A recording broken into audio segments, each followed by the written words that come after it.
शेर की सुनहरी अयाल के नीचे मांसपेशियां लहरदार होती हैं, क्योंकि वह खड़ा है। जंगल की धूप में नहाया हुआ एक राजा कच्ची शक्ति का विकिरण करता है। अप्रतिबंधित क्रोध के साथ वह अपना सिर पीछे की ओर फेंकता है।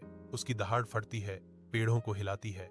मैं सबसे मजबूत हूं, कोई भी मेरे शब्दों को अनदेखा नहीं कर सकता। सूर्य का प्रकाश जंगल के फर्श पर चमकता है, क्योंकि एक छोटा पक्षी निडर होकर शेर के पास जाता है, उसके पंजों के पास उतरता है। महाराज, शक्ति महत्वपूर्ण है, लेकिन बुद्धिमत्ता और दयालुता और भी बड़ी हैं। चिड़िया चहचहाती है। शेर चिड़िया को झुंझलाहट और उबलते गुस्से के मिश्रण से घूरता है। जंगल की गहराई में एक पक्षी की आवाज चंदवा को भेदती है, जो आदिम जिज्ञासा के साथ शेर की नजर को ऊपर की ओर खींचती है।